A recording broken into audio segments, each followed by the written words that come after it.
Hola, muy buenas tardes. Mi nombre es León Isaac Barrera Montes, aprendiz del tecnólogo Análisis y Desarrollo de Software en la ficha 318-6666. Bueno, pues la herramienta TIC utilizada para la creación de esos mapas conceptuales fue Canva. Usé una plantilla y a partir de la plantilla pues hice la edición de mi mapa conceptual, el cual consta de las siguientes partes.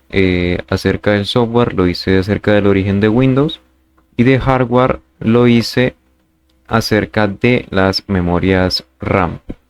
Bien, hablando del origen de Windows, vámonos hacia el origen y la fundación de Microsoft. Bien, la fundación de Microsoft fue hecha por Bill Gates y Paul Allen en 1975. En 1981 fue el desarrollo del sistema MS-2, que fue un sistema operativo basado en comandos de texto. Es como lo que nosotros tenemos en los computadores, que es el símbolo del sistema. Son sistemas operativos que operan por comandos.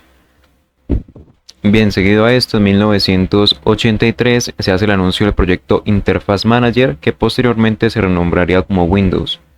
En 1985 sería el lanzamiento de Windows 1. El contexto tecnológico de la época. Bien, en esta época los sistemas operativos no tenían como tal interfaces gráficas. Como lo dije antes, eran a través de comandos. Es por esto que Apple en ese entonces pues era un gran rival para Microsoft y IBM, porque ellos trabajaban toda la parte que era pues gráfica de los sistemas operativos. En este punto pues cabe aclarar que Microsoft trabajaba junto con IBM en el sistema DMS2 que mencionamos anteriormente, y que, como dato curioso, Windows surgió como una dependencia de MS2, como un programa adicional que incluía algunas funciones gráficas y que incluso le costó una demanda por parte de Apple, pues alegando que era plagio, ya que ellos se encargaban también de interfaces gráficas y de algunas herramientas. Sin embargo, pues esta demanda no llegó como tal a nada. Pues seguido a esto, vamos a hablar de las versiones de Windows que surgieron. Bien, estas versiones de Windows hasta el Windows Me en el año 2000 dependían del sistema MS2. Eran como una correspondencia, no eran un sistema solamente ellos, sino que dependían del MS2. Bien, estos sistemas de Windows incluían algunas funciones gráficas pues muy simples. Por ejemplo, el Windows 3 incluía lo que nosotros conocemos como las múltiples ventanas. Podíamos trabajar, incluía muy básicamente lo que hoy en día pues podemos hacer, de minimizar una ventana, trabajar encima de varias ventanas y pues esta superposición de ventanas. Bueno, cabe aclarar algo acerca de los sistemas operativos de Windows, es que a lo largo de su historia podemos evidenciar que tienen varios errores con algunos lanzamientos. Por ejemplo, el Windows Me, lanzado en la época del 2000, tenía bastantes bugs, fue muy mal recibido por la crítica. Y como en reparación a esto, integrando algunas de las características del Windows Me, pues salió Windows Experience o XP en el 2001. A partir del Windows XP en adelante, ya no se dependía del MS2. Por cuestiones empresariales entre Microsoft y IBM dejaron de trabajar juntos por el hecho de que Microsoft quería que Windows no dependiera de MS2. Por lo tanto, IBM se separó de Microsoft para ese punto y Windows ya pasó a ser un sistema operativo propio. Seguido a esto y continuando con lo que mencioné anteriormente de que Windows ha tenido problemas en algunos de sus lanzamientos, tenemos a Windows Vista.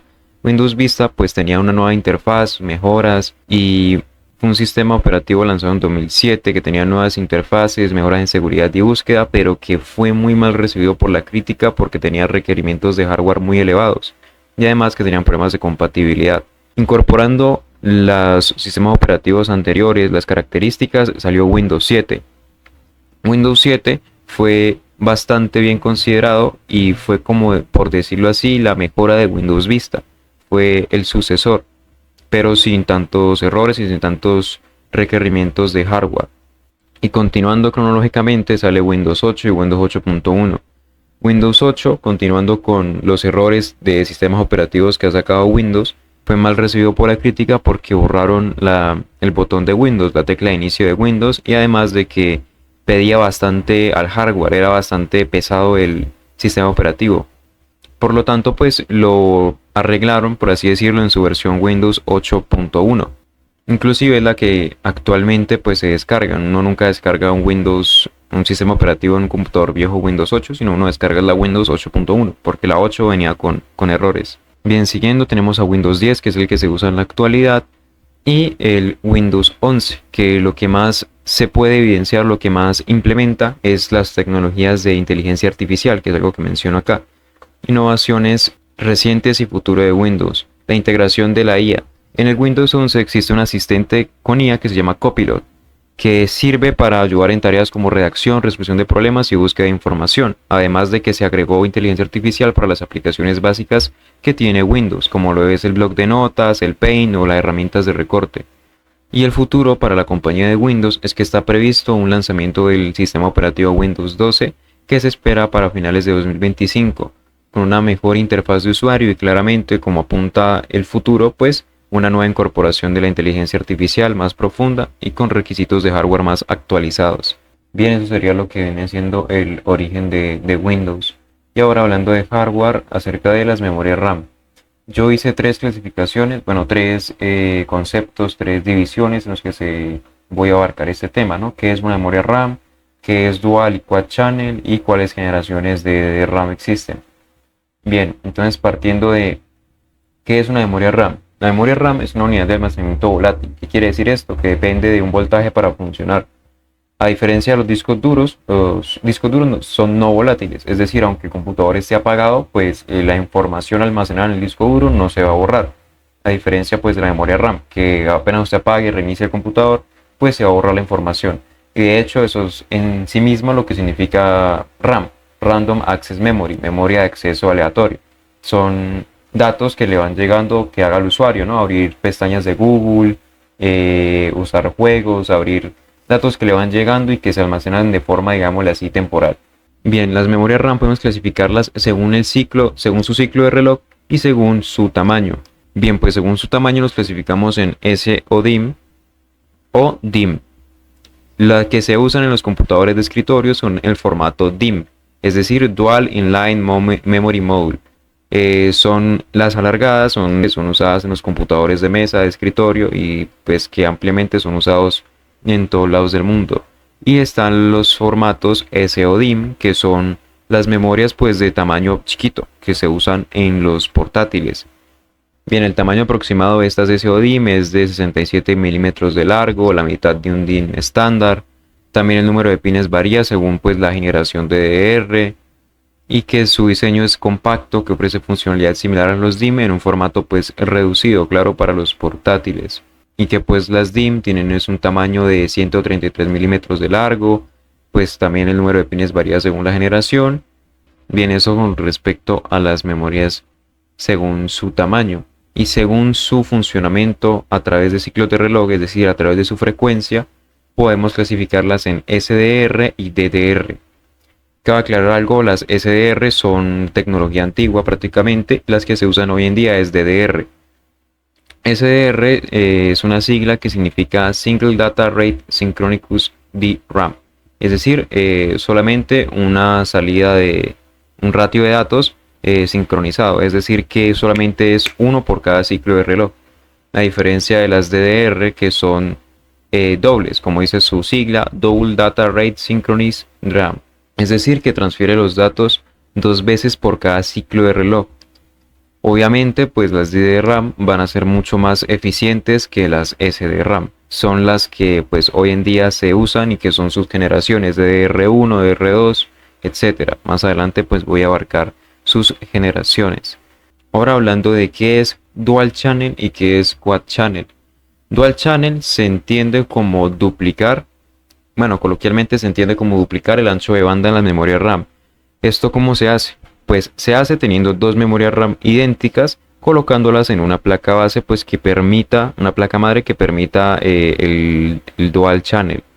Se tienen que poner en las dos ranuras específicas y esto es como si trabajaran con un ancho de banda pues duplicado.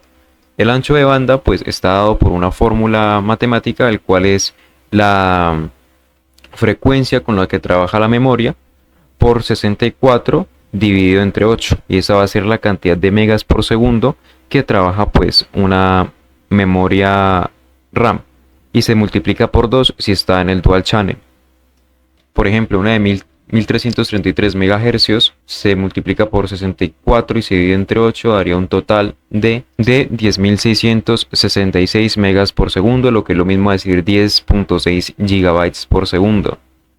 Y esto, si estamos hablando del dual channel, se tiene que multiplicar por 2 porque el ancho de banda de la transferencia de datos se va a aumentar en 2, lo que nos daría en este caso para una memoria de 1333 MHz, bueno, dos memorias de 1333 MHz, son 21.328 megas por segundo o 21.3 gigas por segundo.